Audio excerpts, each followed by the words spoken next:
The morning started like any other aboard Luna Station until the long-range sensors picked up something impossible. Captain Hyun-woo Kim stood at the command center watching the display screen show a massive object approaching from beyond Pluto. The thing was bigger than anything humans had ever built, and it moved with purpose toward Earth. Hyun-woo called Admiral Soo-jin Park immediately. She arrived within minutes, still wearing her exercise clothes from the morning training session. The two officers stared at the screen as the object slowed and stopped just outside the solar system. Then something even stranger happened. A signal came through on all communication channels at once. Every radio telescope on Earth picked it up. Every satellite received the same transmission. The signal was strong and clear, and it carried a message that would change everything for humanity. The holographic projector in the command center activated without anyone touching the controls. A figure appeared in the air above the main console. It stood 8 feet tall with gray skin and 4 arms. Its head was larger than a human head, and its eyes were completely black. When it spoke, its voice echoed strangely as if coming from far away. "I am Ambassador Velthor of the Thalarian Galactic Empire," the creature said. "Your species has been evaluated and found suitable for integration into our domain. You will surrender your military forces and submit to imperial authority within 30 of your solar cycles. This is not a negotiation. This is an order." Hyun-woo felt his stomach drop. He had trained for many scenarios, but first contact with hostile aliens was not one of them. Soo-jin stepped forward and activated the recording systems to capture every word. The alien continued speaking. "Your primitive weapons and small ships are no threat to our forces. Resistance will result in the complete destruction of your world, and all life upon it. The Empire offers you the privilege of serving as workers within our civilization. Many species have found purpose in serving their betters." The hologram gestured with 2 of its 4 arms. "Your planet will be strip-mined for resources. Your population will be relocated to work facilities throughout the Empire. Those who prove useful will be allowed to live. Those who do not will be eliminated. This is the way of progress." Velthor's black eyes seemed to look directly at the humans watching. "Do not mistake this for cruelty. The Empire brings order to chaos. We have done this 17 times before with 17 different species. All have benefited from our guidance. You too will learn to appreciate the peace that comes with submission." The transmission ended abruptly. The hologram disappeared, leaving the command center in shocked silence. Hyun-woo looked at Soo-jin and saw his own fear reflected in her eyes. They both knew this was not a dream or a joke. Humanity had just received an ultimatum from an alien empire that viewed them as nothing more than resources to be harvested. Soo-jin activated the emergency communication system. Within an hour, representatives from every major nation on Earth were connected to Luna Station. President Jin-ho Lee appeared on screen from Seoul looking tired and worried. Chancellor Young-mi Choi joined from Berlin asking if this was some kind of elaborate hoax. Prime Minister David Chen connected from London demanding to know what the military planned to do. Admiral Soo-jin Park took control of the meeting. She replayed the alien transmission for all the world leaders. The room fell silent as they watched. Velthor delivered his ultimatum. When it finished, Chancellor Choi was the first to speak. "How do we know this is real?" she asked. "This could be some kind of advanced computer graphics or a hoax by another nation trying to cause panic." Dr. Tae-hyun Yu joined the call from the Xenobiology Research Center on Mars. He had been analyzing the transmission since it arrived. "The signal came from a source beyond our solar system," he explained. "The technology required to generate such a hologram over this distance is far beyond anything we possess. The biological analysis of the creature shows anatomical features that would be impossible to fake with current technology." President Lee leaned forward in his chair. "What are our options, Admiral Park?" he asked. "Can we fight these aliens, or should we consider their demands?" Soo-jin looked at the assembled leaders through the video conference. "The alien ship is massive," she said. "Our long-range scans show it has weapons we cannot identify and armor plating thicker than anything we have ever seen. A direct confrontation would be suicide with our current fleet." General Seok-jin Nam appeared on screen from the Earth Defense Command bunker in Colorado. "We have been preparing for scenarios like this for decades," he said. "Not alien invasion, specifically, but asymmetric warfare against a superior enemy. Our defensive capabilities are stronger than they appear."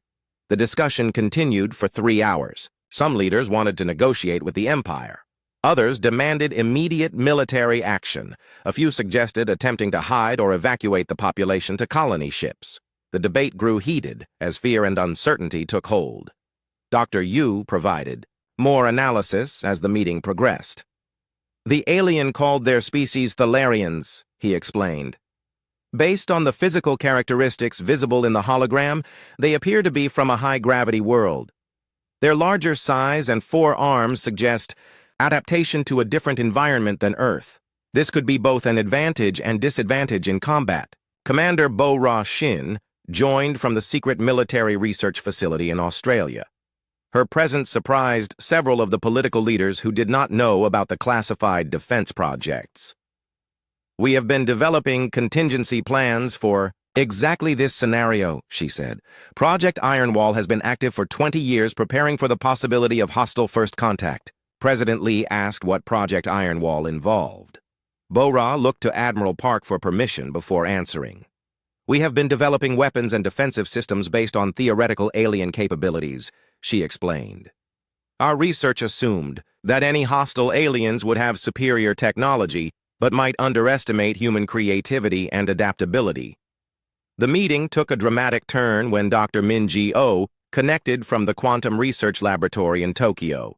I have been monitoring all communication channels since the alien transmission, she said. There are no follow-up messages or additional demands. They sent their ultimatum and then went silent.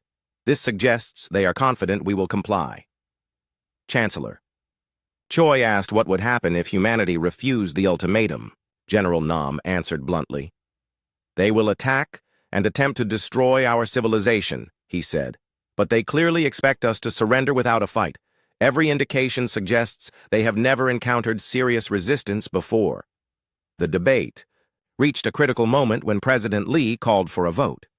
Each leader would decide whether their nation would submit to the alien demands or resist. The vote was unanimous. Every single leader chose resistance over surrender. Admiral Park felt a mixture of pride and terror as she realized what this meant. Humanity would go to war against an alien empire that had conquered 17 other species. The odds were impossible, but the choice was clear. Freedom was worth fighting for, even if the fight seemed hopeless. The meeting ended with agreements to begin immediate military preparations. All nations would contribute resources to the defense effort. Dr. Oh would work on improving communication systems while Dr. Yu studied the alien transmission for weaknesses. Commander Shin would activate Project Ironwall and begin deploying humanity's secret weapons. As the world leaders signed off, Hyun-woo remained at his post, watching the alien ship on the long-range sensors. It had not moved since delivering the ultimatum. The massive vessel waited patiently at the edge of the solar system, like a predator confident its prey would not escape. Su-jin placed her hand on his shoulder. 30 days, she said quietly. We have 30 days to prepare for the fight of our lives. Hyun-woo nodded and continued monitoring the alien ship. Somewhere out there, an empire waited for humanity to kneel. They were about to learn that humans do not kneel easily. Commander Bo-Ra Shin stood before the massive blast doors of Project Ironwall's primary facility buried 3 miles beneath the Australian desert. She pressed her palm against the scanner and spoke her authorization code into the voice recognition system. The doors opened with a deep rumble, revealing corridors that had been sealed for 5 years. The project had begun 20 years ago, when a group of military scientists asked a simple question. What if humanity encountered a hostile alien species with superior technology? The answer was Project Ironwall, a massive undertaking that involved the brightest minds from every nation on Earth working in complete secrecy. Bo-Ra walked through the facility activating systems that had been dormant since the last test cycle. Banks of computers came online displaying readiness reports from hidden installations across the solar system. Everything was functioning perfectly. Humanity had been preparing for this day longer than most people realized. Engineer Dong-hyun. Jang met her at the primary construction bay where the crown jewel of Project Ironwall waited under heavy camouflage netting. The Prometheus-class battleship looked nothing like the bulky vessels humanity used for normal space operations. It was sleek and angular, built for speed and stealth rather than comfort or cargo capacity. The ship systems are ready for deployment, Dong-hyun reported. All 12 vessels in the first production run are fully operational. We can have them. In space, within 6 hours if needed. Bora examined the technical specifications displayed on nearby screens. The Prometheus ships carried experimental plasma lance weapons that could punch through most known armor types. They also featured adaptive camouflage systems that made them nearly invisible to conventional sensors. Most importantly, they were designed specifically to exploit the weaknesses Project Ironwall had identified in typical alien ship designs.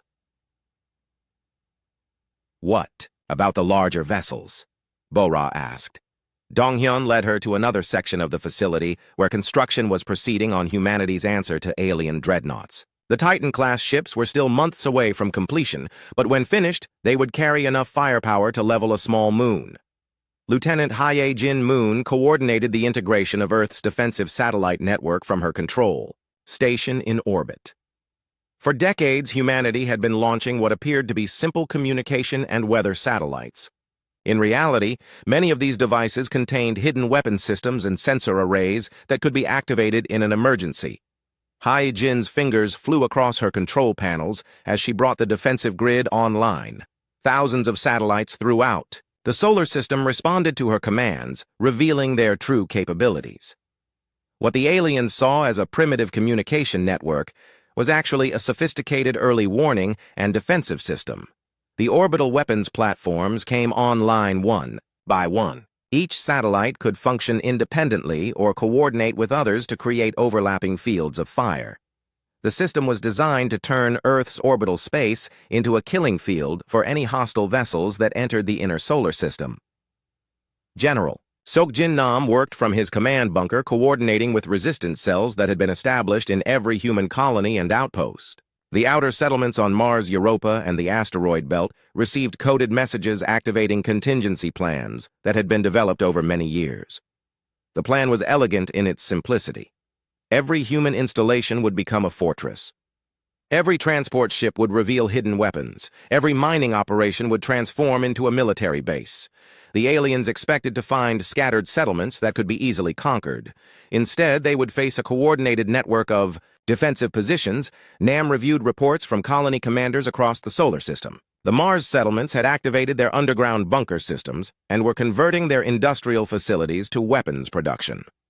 The Europa research stations had revealed stockpiles of military equipment that had been disguised as scientific instruments. Even the small asteroid mining operations had defensive capabilities that would surprise any attacker. Dr. Min-ji-oh worked frantically in her laboratory, completing the final tests on humanity's quantum communication network. The system represented a breakthrough in physics that allowed instantaneous communication across any distance. Unlike the aliens who appeared to rely on slower-than-light communication methods, humans could coordinate their forces in real time. The quantum network had been under development for 15 years as part of Project Ironwall. The technology was based on theoretical physics that pushed the boundaries of human understanding. It would give humanity a crucial advantage in any military engagement by allowing perfect coordination between widely separated forces. Minji watched as the test signals traveled instantly between Earth and the outer colonies. The system worked, flawlessly providing secure communication that could not be intercepted or jammed by conventional methods. It was one of humanity's greatest technological achievements, and it had been kept completely secret until now. Captain Woo Jin Kang received his new assignment while serving aboard the patrol vessel Guardian near Jupiter. His orders were simple, but shocking. Report to the classified shipyard hidden within the asteroid belt and take command of humanity's most advanced warship. The ship did not officially exist, and neither did its mission. Woo Jin arrived at the secret facility to find a vessel unlike anything in the official Earth fleet. The ship had no name, only a designation number that appeared in no public records. It was built for one purpose: to engage and destroy alien vessels using experimental weapons that violated several interstellar treaties humanity had never signed. The crew assembled for his first briefing were all volunteers who had been carefully selected for their skills and psychological profiles. They knew they might not survive the coming conflict, but they also knew they were humanity's best hope for victory against impossible odds. Admiral Kyung-suk Han coordinated the overall defensive strategy from her headquarters on Luna Station. She had access to every classified project and secret weapon humanity had developed. The responsibility was enormous, but she felt confident that Project Ironwall would give them a fighting chance. The defensive plan relied on three key principles. First, humanity would use its superior communication technology to coordinate attacks against isolated alien vessels. Second, the human fleet would avoid direct confrontation with superior forces and instead rely on hit-and-run tactics. Third, every human installation would be prepared to fight to the last person rather than surrender. Kyung-suk reviewed the deployment orders for all military units. The official Earth Defense Force would make a show of conventional resistance to draw alien attention. Meanwhile, the secret Iron Wall fleet would strike at vulnerable targets using stealth and surprise. The aliens would face an enemy they had never encountered before. Captain Sung-ho Bae led the fighter pilot training program that had been accelerated to prepare for the coming conflict. The new pilots were learning to use experimental aircraft that incorporated technology reverse-engineered from crashed meteorites that were not actually meteorites at all. The fighter craft were designed to exploit the weaknesses Project Iron Wall had identified in large alien vessels. They were fast, maneuverable, and equipped with weapons that could penetrate energy shields using frequencies that most species had never encountered. The pilots trained constantly knowing that their skills would determine whether humanity survived the next 30 days. Colonel Ji-won Lim oversaw the evacuation procedures for Earth's civilian population. Secret bunkers had been constructed in every major city capable of protecting millions of people from orbital bombardment. The evacuation plans were designed to save as many lives as possible while maintaining the illusion that humanity was unprepared for war. The bunkers were equipped with life support systems that could function for years if necessary. They also contained manufacturing facilities that could produce weapons and equipment to support ongoing resistance efforts. Even if the aliens conquered Earth's surface, they would face continued opposition from underground networks. Commander So-young Kim worked on the most ambitious project of all. The Sol Array was a network of weapons built into the sun itself, using technology that pushed the boundaries of physics. The system could harness solar energy as a weapon capable of destroying entire fleets with a single activation. The project had required decades of preparation and had cost more than all other Iron Wall projects combined. Robotic probes had been launched into the sun carrying specialized equipment that could withstand the extreme conditions. The array was humanity's ultimate weapon, but it could only be used once before destroying itself. Dr. Yoon-young Seo completed her work on the gravity well generator hidden within Jupiter's massive gravitational field. The device could create artificial gravity wells that would trap enemy vessels and leave them vulnerable to attack. It was based on theoretical physics that most alien species had not yet discovered. As the 30-day deadline approached humanity's, secret preparations neared completion. The aliens waited patiently at the edge of the solar system, confident that the primitive humans would surrender rather than face annihilation. They had no idea that Earth had been preparing for this moment. For 20 years, the Thalarian Third Fleet emerged from faster-than-light travel at the edge of Earth's solar system like a dark cloud blotting out the stars. 50 massive dreadnoughts arranged themselves in perfect formation, each one larger than humanity's biggest space station. Fleet Commander Zixtal stood on the bridge of his flagship, confident that this would be the easiest conquest in Imperial history. The human deadline had expired 3 days ago, and no surrender message had been received. Zixtal was not surprised. Primitive species often needed a demonstration of imperial power before they understood their situation. He had performed this same ritual 16 times before with 16 different worlds. The pattern never changed. On Luna Station, Captain Hyun-woo Kim watched the alien fleet through the main display screen. The vessels were beautiful in a terrifying way with smooth curves and glowing energy signatures that spoke of technology far beyond human understanding. Each ship could probably destroy Earth's entire official fleet without taking significant damage. Admiral Soo-jin Park stood beside him, studying the tactical display. The alien formation was perfect for intimidation, but showed several weaknesses that Project Iron Wall had anticipated. The large ships were spaced too far apart to provide mutual support, and their sensors appeared to be focused entirely on the inner solar system. Zixtal activated his communication systems and broadcast on all human frequencies. His holographic image appeared simultaneously on every screen throughout the solar system, ensuring that his message would reach every human settlement. When he spoke, his voice carried the arrogance of a species that had never known defeat. "Humans of Earth," he began. "Your surrender deadline has passed, and you have failed to respond appropriately. This failure will be corrected through demonstration. Observe the price of defying the Thalarian Empire." 3 dreadnoughts broke away from the main formation and accelerated toward Mars. Their target was the Olympus Defense Station, a small outpost that appeared to be humanity's most advanced military installation. Zixtal intended to destroy it as a warning before proceeding to Earth itself. The Olympus Station looked helpless as the alien ships approached. It was barely 1/10 the size of a single dreadnought and showed no signs of military activity. The human defenders did not even attempt to flee as the overwhelming force closed in on their position. Captain Wu Jin Kang received the activation signal aboard his nameless vessel hidden in the asteroid belt. The coded message was simple, but carried enormous weight. Project Iron Wall was now fully operational, and humanity's secret war could begin. He passed the orders to his crew and felt the ship's experimental engines come to life. The 3 Thalarian dreadnoughts reached optimal firing range and began charging their main weapons. The massive energy cannons glowed with deadly power as they prepared to reduce the human station to scattered debris. Zixtal watched through his long-range sensors, expecting to see the primitive outpost vaporized within moments. Instead, something impossible happened. The Olympus Station suddenly revealed hidden weapons systems that had been completely invisible to Thalarian sensors. Massive panels slid aside, exposing experimental plasma lance arrays that had been disguised as communication equipment. The station's true nature became clear in an instant. The plasma lances fired with devastating effect.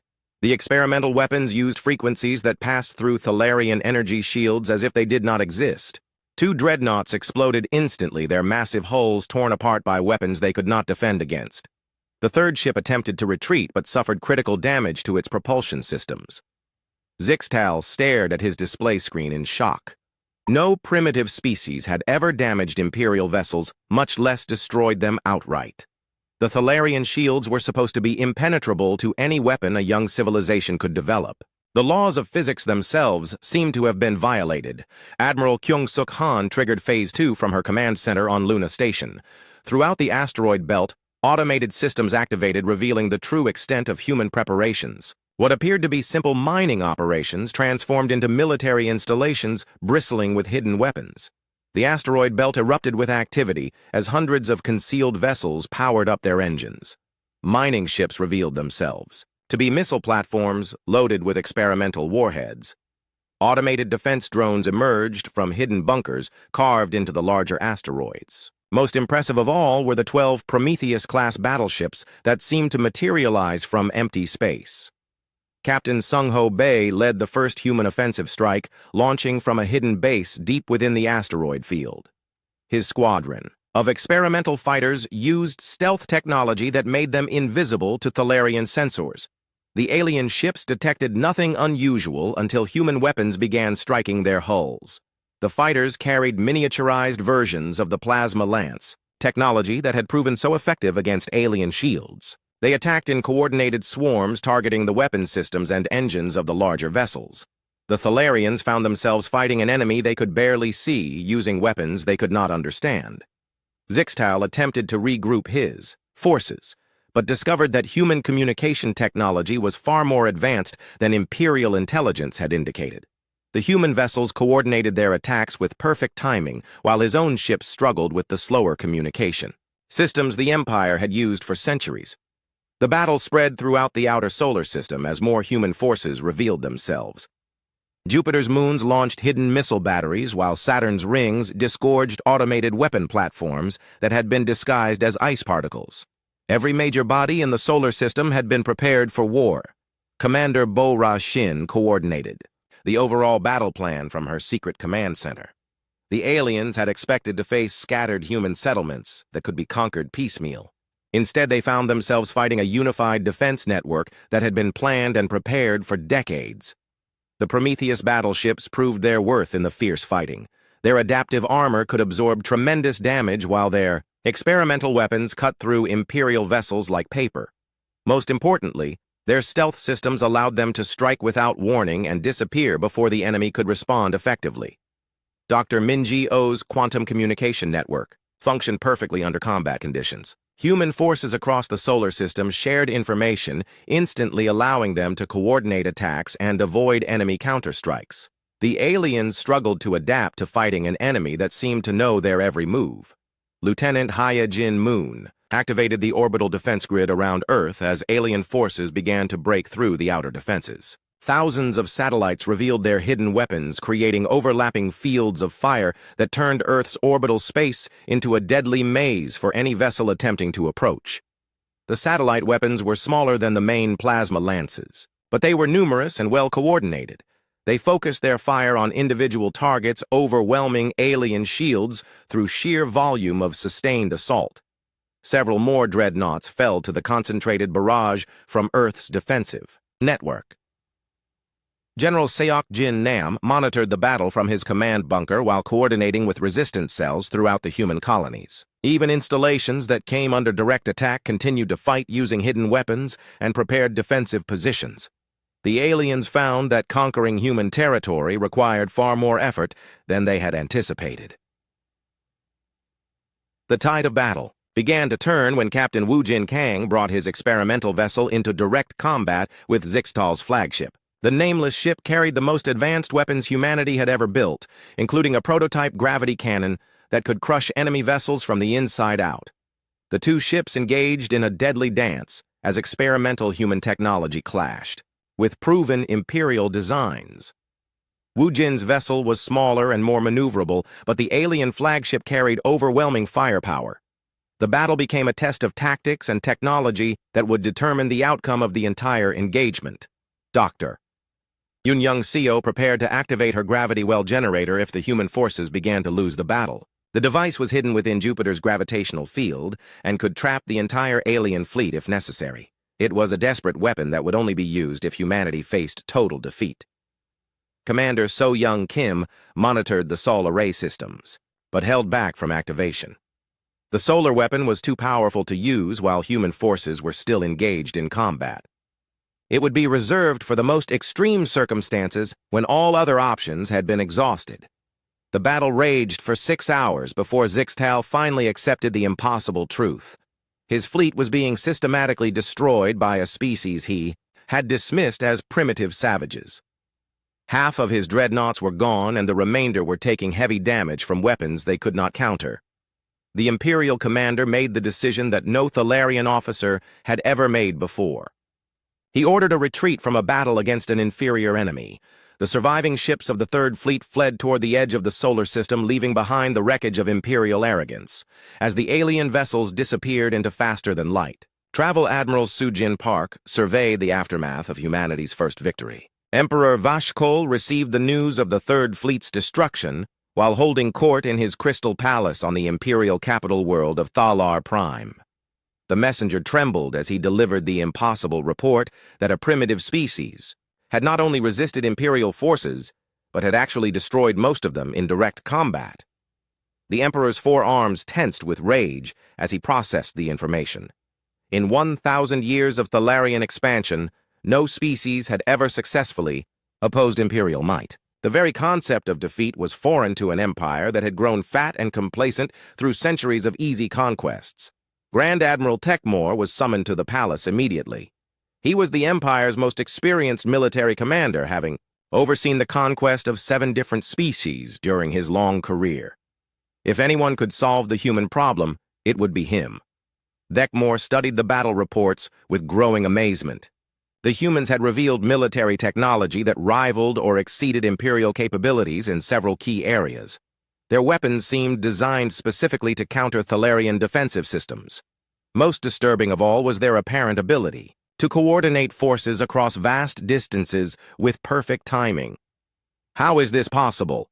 Vashkol demanded. "Our intelligence reports indicated that these humans were barely capable of interplanetary travel. They should not possess weapons that can penetrate our shields or communication systems that exceed our own." The Grand Admiral reviewed the tactical data again before responding. "The humans appear to have been preparing for this conflict for many years, Emperor. They concealed their true capabilities and allowed us to underestimate their military potential. This was a deliberate deception that we failed to detect." Vashkol's anger grew as he realized the implications. A primitive species had successfully deceived the mighty Thalarian Empire and used that deception to achieve victory in battle. The humiliation was unbearable and demanded immediate response. "Assemble the 7th and 9th fleets," the Emperor commanded. "I want these humans crushed so thoroughly that their destruction serves as a warning to any other species that might consider resistance. Make an example of them that will be remembered for 1,000 years." Thekmor nodded and began planning. The largest military operation in recent Imperial history. The combined fleets would include 200 of the Empire's most advanced warships, plus the ultimate weapon of Imperial power. The humans would face the World Killer, a massive device capable of cracking planets and turning them into asteroid fields on Earth. Colonel Jiwan Lim coordinated evacuation procedures as long-range sensors detected the approach of the massive Imperial fleet. The alien formation was 10 times larger than the previous attack and included vessel types that had never been seen before. Humanity faced annihilation on a scale that made the previous battle look like a minor skirmish. President Jin Ho Lee addressed the world from his secure bunker in Seoul. His message was broadcast to every human settlement throughout the solar system and carried by quantum communication to the outer colonies. The words were simple, but carried the weight of species survival. "My fellow humans," he began, "we face our greatest challenge. The enemy comes with overwhelming force, seeking to destroy our world and enslave our people. But we will not yield. We will fight with every weapon and every breath until freedom is secured, or we draw our last." Admiral Changmin Song prepared humanity's most desperate gambit from his command station deep beneath Earth's surface. The planet could not withstand a direct assault from such a massive force, but Project Ironwall had one final surprise for the Thalarian Empire. If humanity was to die, they would take as many enemies with them as possible. The combined Imperial fleet emerged from faster-than-light travel and took position at the edge of the solar system. Thekmor broadcast his intentions on all frequencies, ensuring that every human would understand their fate. The message was designed to break human morale and force surrender through terror. "Humans of Earth." His voice echoed across space. "Your resistance has offended the Emperor and brought doom upon your species. Observe the World Killer device that will turn your planet into scattered rocks. You have one final opportunity to surrender and accept slavery. Refuse and watch your world die." The World Killer moved into position at the center of the Imperial formation. The massive weapon was larger than Earth's moon and bristled with energy collectors that could focus stellar radiation into a planet-cracking beam. It began the slow process of charging its primary weapon while the fleet moved to protect it from interference. Commander So-Young Kim received the authorization codes she had hoped never to see. The Sol array was cleared for activation despite the catastrophic damage it would cause to the solar system. Humanity would rather destroy their own star than submit to alien tyranny.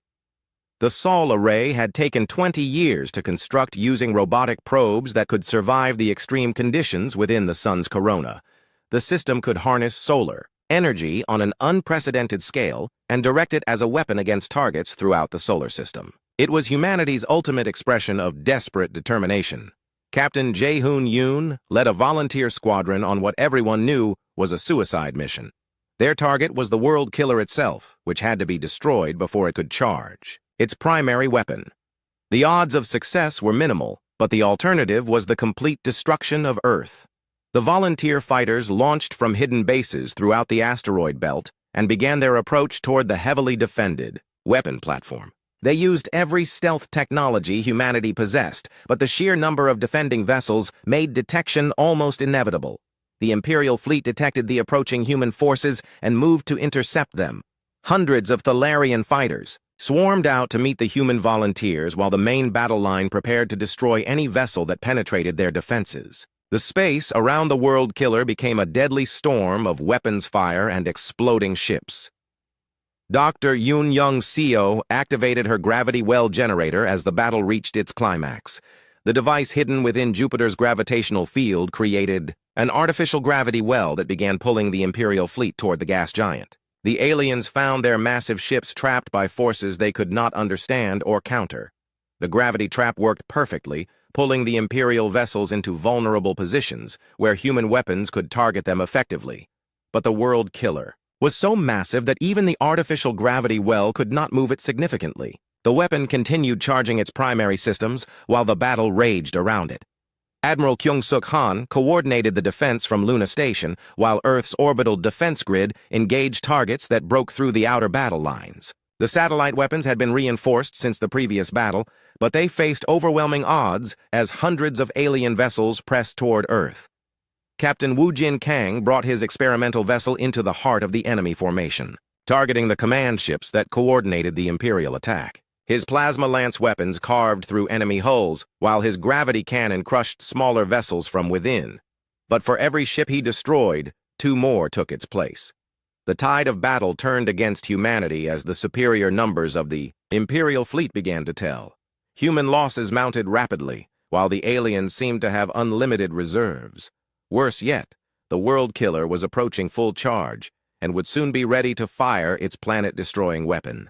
Jae-hoon's suicide. Squadron finally reached the World Killer after fighting through waves of defending fighters. Only 3 human vessels remained from the original 50, but they carried enough explosive power to damage the massive weapon if they could reach the critical systems. The volunteers crashed their ships into the World Killer's primary energy collectors, causing massive explosions that rippled across the weapon's surface. Secondary explosions followed as the stored energy discharged uncontrollably. The planet killer began to break apart, but not before releasing a burst of deadly radiation. Commander So Young Kim watched the World Killer's destruction and knew it was time to use humanity's ultimate weapon.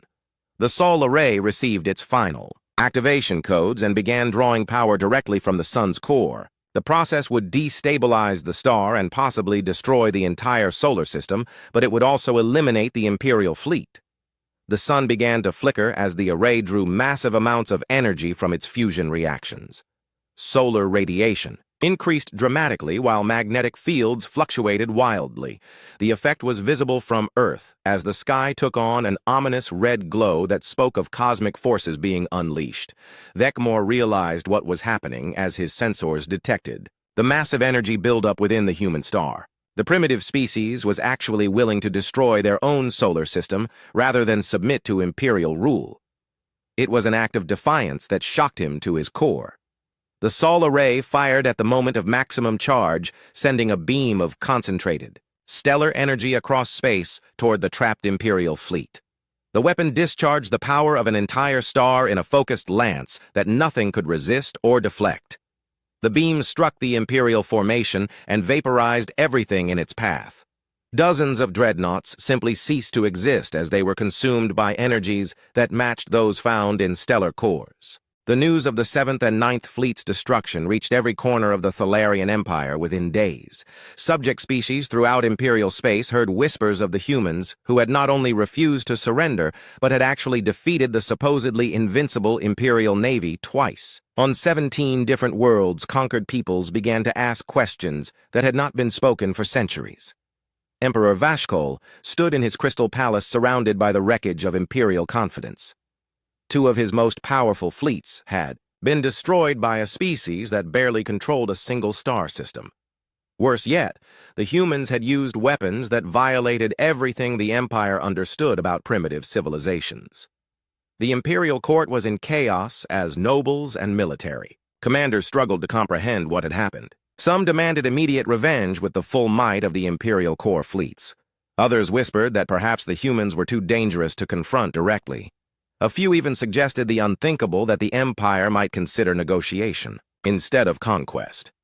Grand Admiral Thekmore presented his battle analysis to the assembled court. The humans possessed technology that exceeded Imperial capabilities in several key areas. They had demonstrated weapons that could destroy dreadnoughts and defensive systems that could protect entire planets. Most concerning of all, they showed a willingness to sacrifice everything rather than submit to superior force. These humans are unlike any species we have encountered, Thekmore explained to the silent court. They prepared for war against superior enemies for decades before first contact. They concealed their true capabilities and used our assumptions against us. They fight with a determination that borders on madness. Admiral Hyunju Cheon stood on the bridge of the UES Defiance, humanity's first Titan-class dreadnought, as it prepared for its maiden voyage beyond the solar system. The massive vessel represented the next evolution of human military technology, incorporating everything learned from the recent battles against Imperial forces. The Titan ships were larger than anything humanity had built before, but they maintained the speed and stealth capabilities that had proven so effective against alien vessels. Each ship carried enough firepower to level a moon and defensive systems that made them nearly invulnerable to conventional weapons. Hyunju reviewed her orders one final time. Humanity was taking the war to the Empire using intelligence gathered from captured alien vessels and interrogated prisoners. The targets were Imperial forward bases and supply depots that supported further expansion toward human space. General In-ho Kwan coordinated with resistance movements that had spontaneously emerged on conquered worlds throughout the Empire. News of human victories had inspired subject species to rise against their oppressors. 17 different rebellions were underway across Imperial space, each one draining resources and attention from the human front. The resistance movements used tactics learned from studying human battle reports. They targeted Imperial communication systems and supply lines while avoiding direct confrontation with superior forces. Most importantly, they coordinated their efforts across multiple worlds, creating a unified rebellion that the Empire struggled to contain. Captain Yejin An commanded the experimental vessel Prometheus as it led a joint human-alien fleet toward the Imperial capital. The fleet included ships from 6 different species that had thrown off Imperial rule and allied themselves with humanity. It was the largest space armada ever assembled by free peoples. The Allied fleet represented something new in galactic history. Unlike the Empire's model of conquest and subjugation, humanity offered partnership and mutual cooperation. Species that joined the Alliance retained their independence while contributing to the common defense against tyranny. Dr. Minji-Oh had established quantum communication links with resistance leaders throughout the Empire, allowing perfect coordination between widely separated rebellion movements. The technology gave the Allied forces a crucial advantage over Imperial forces that still relied on slower communication methods. The quantum network carried more than military messages. It spread the ideas of freedom and self-determination to species that had forgotten such concepts were possible. The Empire's greatest weapon had always been the belief that resistance was futile. Humanity was proving that belief wrong. Commander So Young Kim supervised the reconstruction of the Sol array using improved technology that would not damage Earth's sun. The new system could harness stellar energy more efficiently while maintaining the star's stability. It would serve as the ultimate defensive weapon for humanity's home system. The reconstruction project incorporated alien technology captured during the recent battles. Human engineers had learned to adapt Imperial systems to their own purposes, creating hybrid technologies that exceeded anything either species could produce alone. Innovation continued to be humanity's greatest advantage. Emperor Vashkol made the decision that would doom his empire when he chose pride over pragmatism.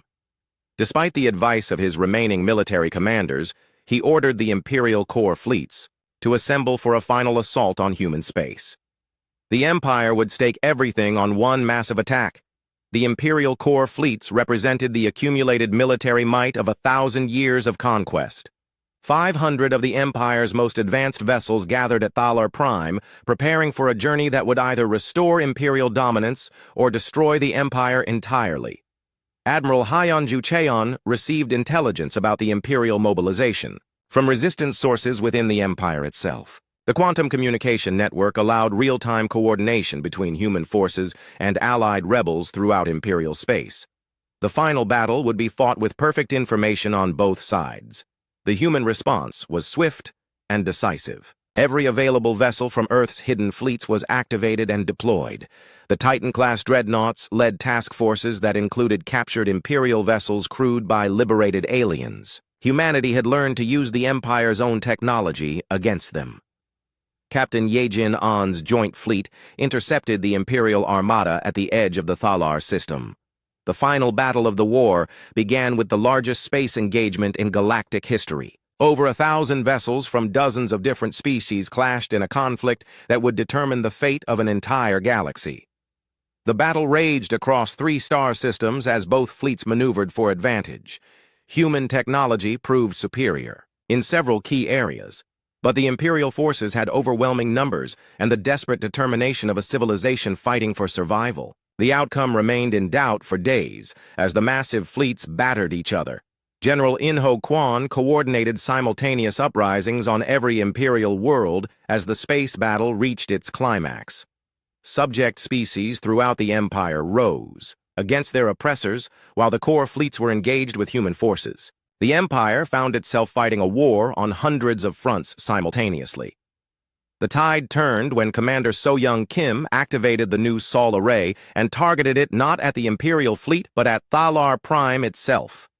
The beam of concentrated stellar energy reached across interstellar space and struck the Imperial capital world. The crystal palace of Emperor Vashkol vanished in an instant, along with the government that had ruled the galaxy for a millennium. The destruction of Thalar Prime broke Imperial morale and triggered the collapse of the remaining fleet. Ships began surrendering or fleeing as news of the capital's destruction spread throughout the Imperial forces. The Thalarian Empire ceased to exist in a single moment of stellar fire. Captain Yejin An stood in the ruins of the Imperial Palace, addressing the newly formed Galactic Federation Council. Representatives from dozens of formerly enslaved species gathered to establish a new form of government based on cooperation rather than conquest. Humanity had not sought to replace one empire with another, but to create something entirely new. We gather not as conquerors, but as liberators, Yejin announced to the assembled delegates. The age of imperial tyranny is ended. In its place, we establish a federation of free peoples united in the defense of liberty and the pursuit of knowledge. No species will rule over another. All will have a voice in determining their own destiny. Ambassador Seung-Wan Park became humanity's first representative to the Galactic Federation, serving as a bridge between Earth and the dozens of species that had joined the alliance. The Federation established principles that guaranteed the independence of member species while providing for mutual defense against future threats. The Federation's charter included revolutionary concepts that the galaxy had never seen before. Democratic governance replaced imperial decree. Scientific cooperation replaced the hoarding of knowledge. Most importantly, military force would be used only for defense, never for conquest or subjugation.